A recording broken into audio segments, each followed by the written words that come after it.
I want to talk a little bit this morning about how we can work together to get things done, to grow our economy, protect our national defense, and make a real difference for the people of this country. And obviously, my focus is the people of Michigan, but we are a microcosm, so what's good in Michigan is good for the nation. I came to DC because I really believe in our ability to bridge political divides and make lasting progress. And yes, I do believe that, even in my 7th year as governor, in this tumultuous time in this country and around the globe, I still believe that, and I remain guided by the values that I learned growing up in a bipartisan household in the Midwest. Values of decency, respect, and kindness still shape the way that I approach this work, and it helps me make sure I stay focused on what matters so we can get things done. As a former state legislator, I worked with a Republican governor in Michigan to expand Medicaid under the Affordable Care Act. This covers hundreds of thousands of Michiganders. As a governor, I worked with a Republican-led legislature most of my time as governor. I've signed over 1,500 bipartisan bills and enacted 6 balanced budgets into law. Michiganders have an opportunity, and I believe an obligation, to lead by example and show the folks in DC how we get things done. Before we dig into some of my proposals today, I need to acknowledge what's going on with regard to tariffs. I know that that is front in mind for all of us. I'm not going to sugarcoat it. These last few days have been really tough for Michigan. 20% of our economy is tied to the auto industry, which depends on a steady flow of goods from our largest and closest trading partners. We're home to the busiest international border crossing in North America. More than 10,000 vehicles carrying parts and materials cross the bridge between Detroit and Windsor every weekday. We're already seeing the impacts of tariffs. Auto companies are stockpiling parts and laying off workers. Suppliers are facing higher costs and delaying expansions. Dealerships are forced to raise prices by up to $15,000 amid slowing sales. And since every single auto job supports 3 others in the community, the impact is being felt by all of us, including small businesses across my state. Economists have pointed out that these tariffs represent the largest tax increase in nearly 60 years, costing families an average of $1,900. And if you're planning on having a cup of coffee, pumping gas, getting your groceries, buying clothes for your kids, or just simply meeting a friend for a drink, every one of those transactions is going to cost more because of tariffs. At the same time, we know that 401ks and IRAs are plunging, which is going to force older Americans to put off retirement. Home prices are going to go up and putting home ownership further out of reach for young people. So it really is a triple whammy: higher costs, fewer jobs, and more uncertainty. And it couldn't come at a worse time. People have been struggling after years of inflation and wages that aren't keeping up. We need government to stay focused on lowering the cost of living. Instead, what we're getting is the opposite: less money in our pockets, more doubts about future paychecks, critical government services that are getting defunded when they are needed most. I understand the motivation behind the tariffs, and I can tell you, here's where President Trump and I do agree. We do need to make more stuff in America: more cars and chips, more steel and ships. We do need fair trade. No state has lived through the consequences of offshoring and outsourcing more than Michigan. We know that when you lose a factory, it doesn't just mean losing those jobs. Losing people means losing resources. It means fewer police officers and underfunded schools. It means less housing being built and fewer roads fixed. It's a loss of purpose and identity. So while I share the president's goal of bringing good-paying middle-class manufacturing jobs back, it's got to be done right. Reindustrialization could have huge ripple effects, since manufacturing has the highest economic multiplier of any sector. Every dollar spent to make something triggers a chain reaction of material purchases, job growth, and supply chain, and more economic growth. So as I've said before, I'm not against tariffs outright, but it is a blunt tool.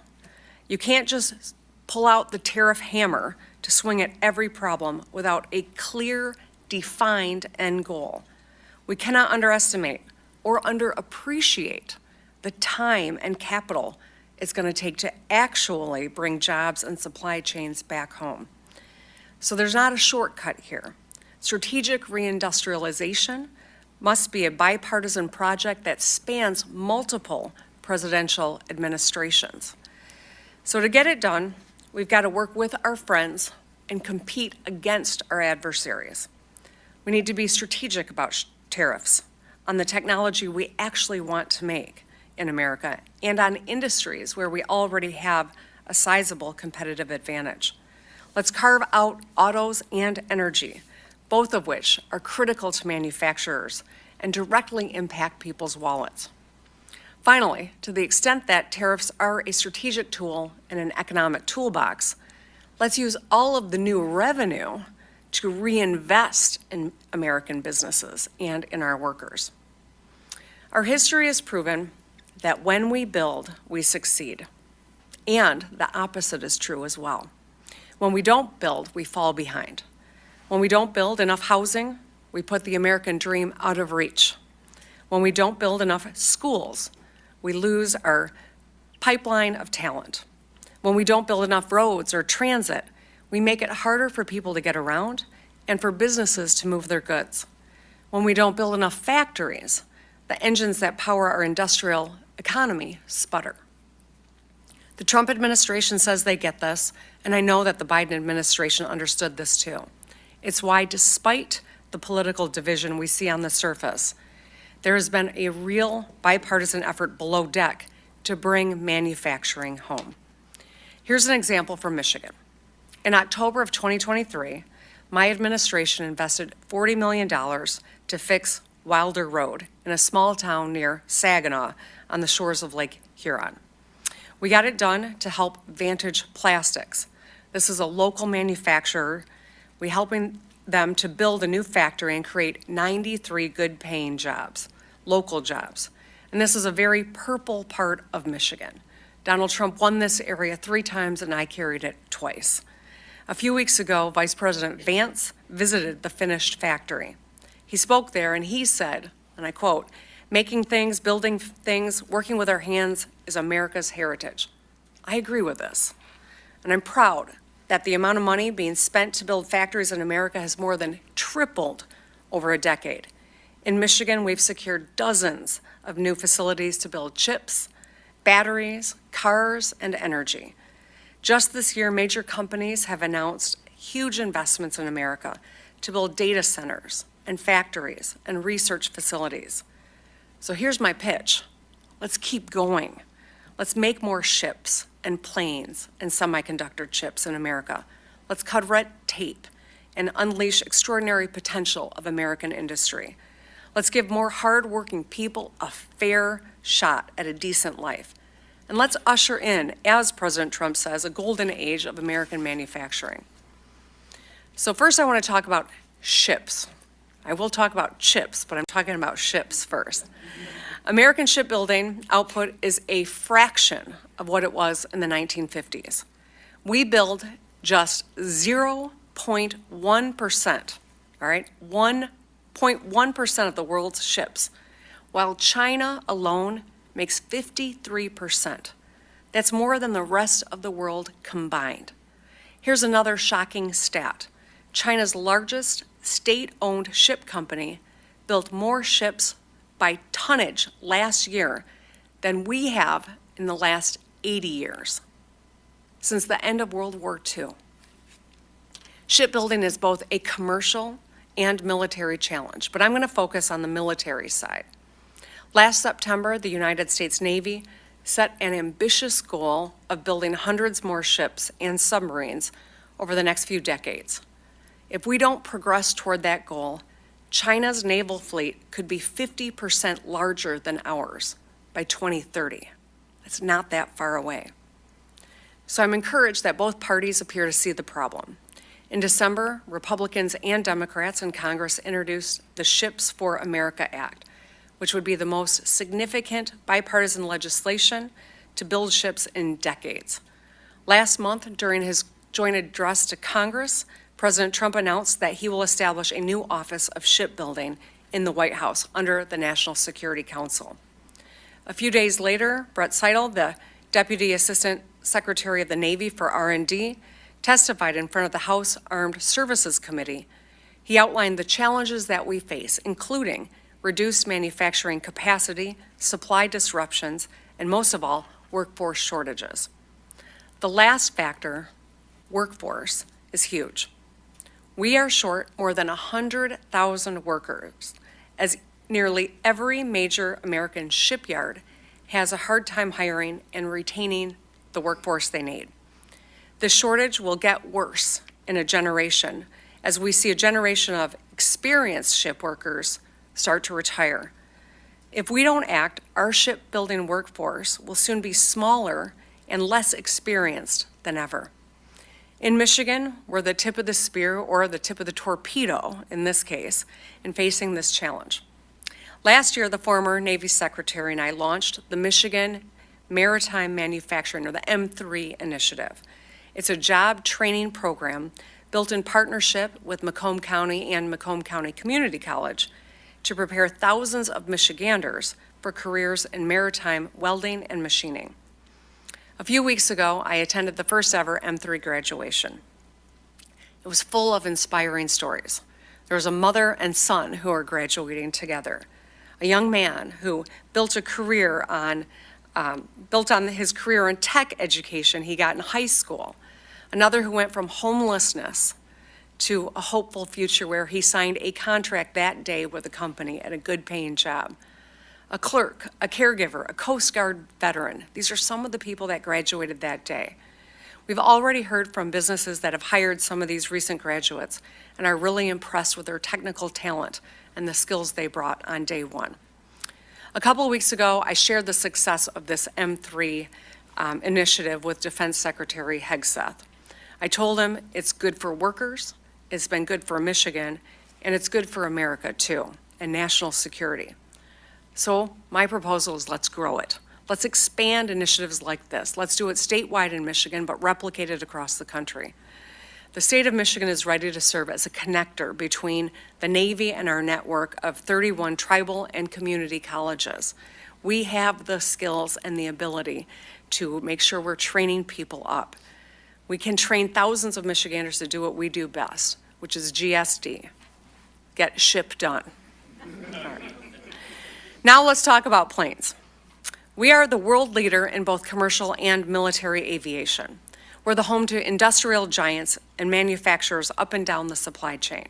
We have a strong network of allies and around the globe in this space, including the UK's Midland Aerospace Alliance, who I met with 2 weeks ago. Our air superiority is second to none, but we are facing serious economic headwinds as our adversaries are catching up.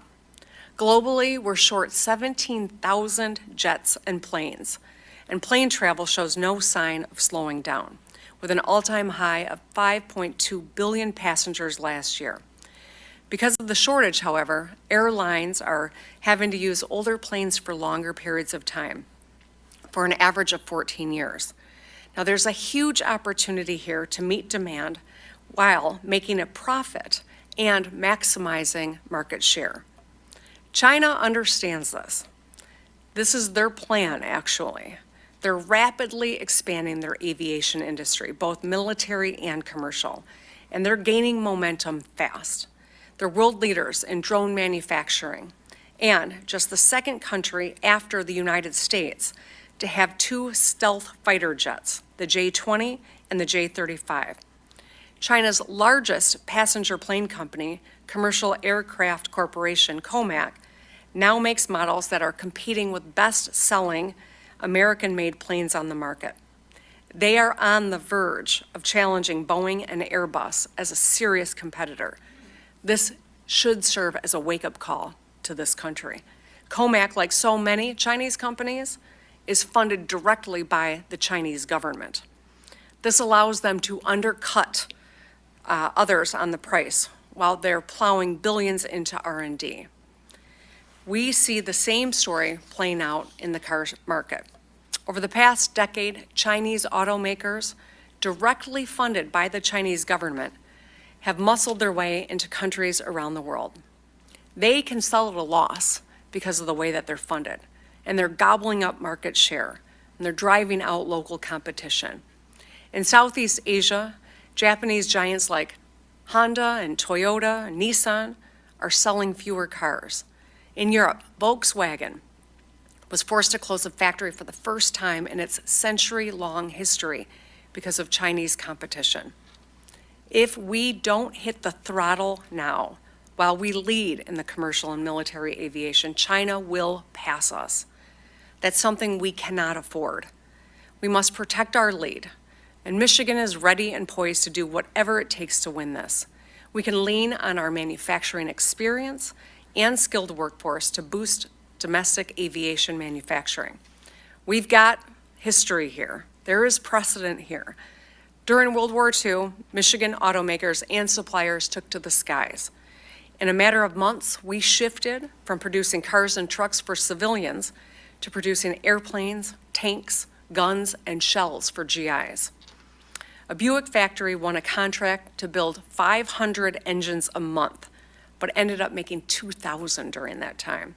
At Ford's legendary Willow Run Airport, 42,000 Michiganders rolled a B-24 bomber off the line every hour, 24/7, for a grand total of 8,865.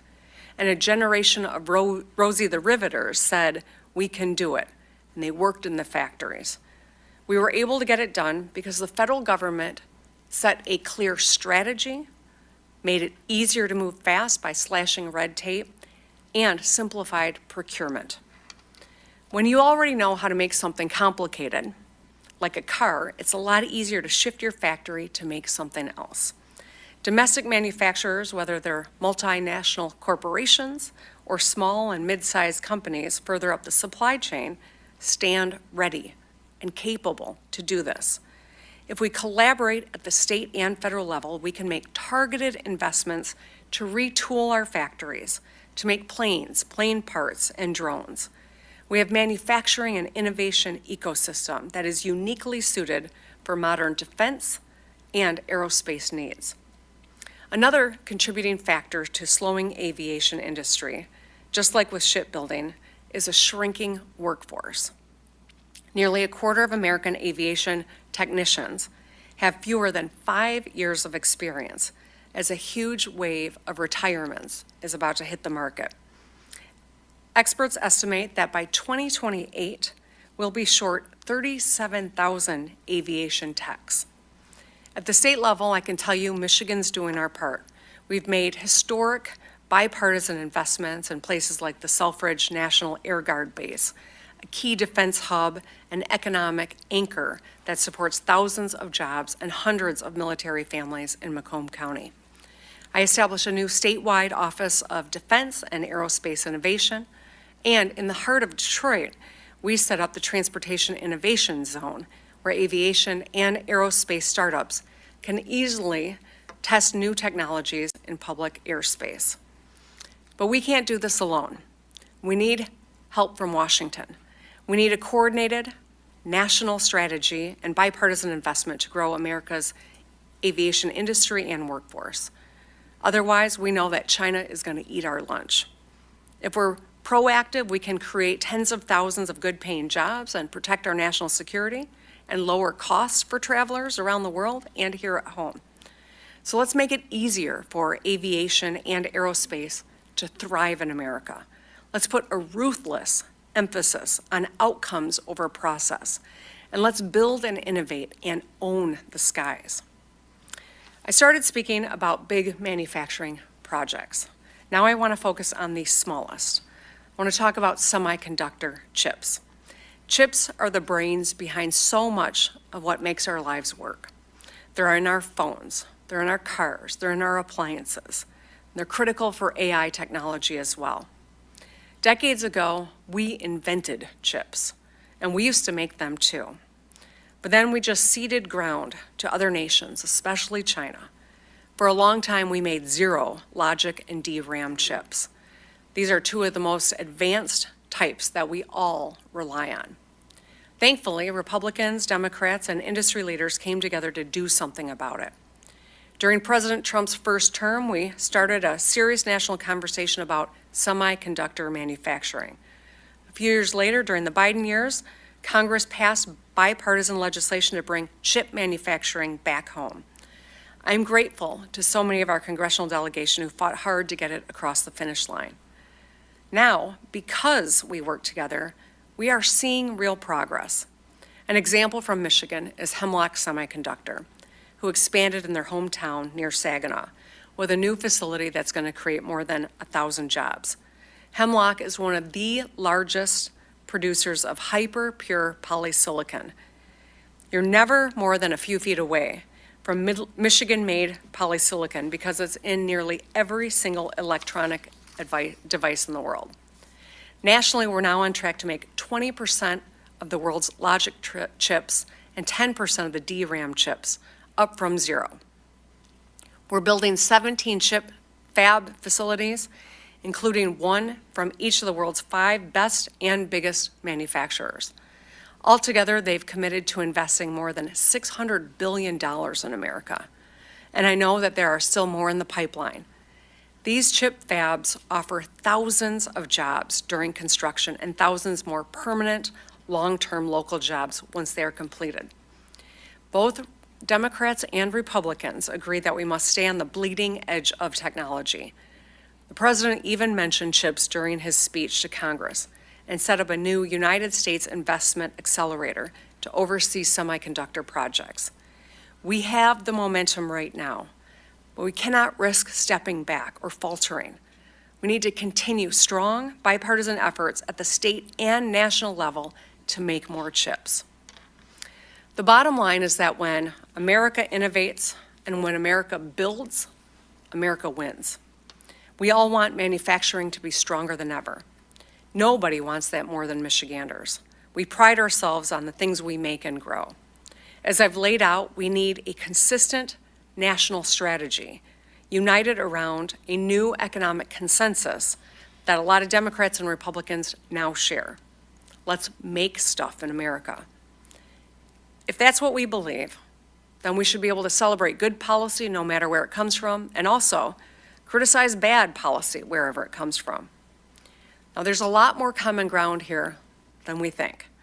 While partisanship seems to have infected every aspect of our lives, and it's exhausting. It's driven by opportunistic politicians and cynical media figures and addictive algorithms. But our people are not as divided as our politics. I really believe that. People from every walk of life call Michigan home. We are a microcosm, and that's why every presidential election, people look to see what's going on in Michigan. We don't always agree, that's for sure. But we move forward together, and that is a source of strength. It's why I came here to DC. Building on an industrial economy is no small task. It's thousands of small tasks. And each of us, government, industry entrepreneurs, workers, we're all a part of the same pit crew. I'm from Michigan, so yes, I'm going to torture another auto analogy.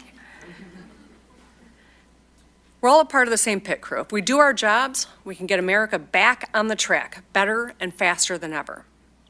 Don't just take my word for it. Talk to someone like Roger Penske.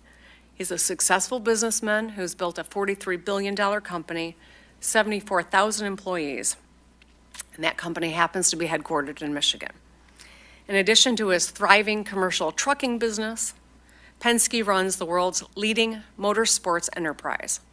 He knows what it takes to run a good pit crew and build a business that is successful. At the Detroit Grand Prix, the Penske crew runs a full systems check, replaces 4 tires, and pumps 20 gallons of fuel in 6.2 seconds to get their car moving toward the checkered flag as quickly as possible. They work together.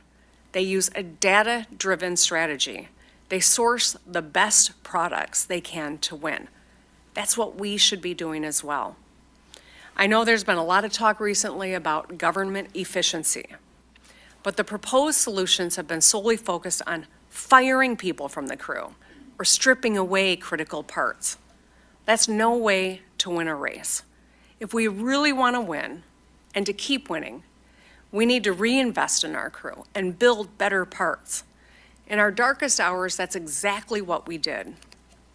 When this country entered World War II, we didn't have the industrial capacity to fight a two-front war in Europe and in the Pacific, let alone win it. So we built the arsenal of democracy. It was the most successful collaboration between government and industry and workers in our history. When the Allies won the war, 500,000 Michiganders flooded into downtown Detroit to celebrate, realizing the part they all played in saving the world. Now, fast forward to just a few years ago. As we faced a deadly global pandemic, the President launched Operation Warp Speed. We moved faster than anyone thought was possible to create, test, make, and ship billions of shots of a life-saving vaccine. I still remember the pride I felt when I watched the Pfizer vaccine get packed into trucks and roll out of Portage, Michigan. People stood outside on the road, even though it was bitter cold, waving the stars and stripes, proud of what we had done. It was an extraordinary achievement that showed us what's possible when we work together to streamline government and allow America to do what it does best, innovate and build. We got a lot going for us, but our future is uncertain. We have good cards, but good cards alone don't mean jack if you don't play them right. This year and in the years to come, no matter who is in the White House, we need to be betting on American workers. We need to bring chip manufacturers back home. So let's dominate the seas and the skies and the roads. And let's innovate and let's build together. I really appreciate you joining me this morning, and I'm looking forward to the conversation that we're about to have next. Thank you so much.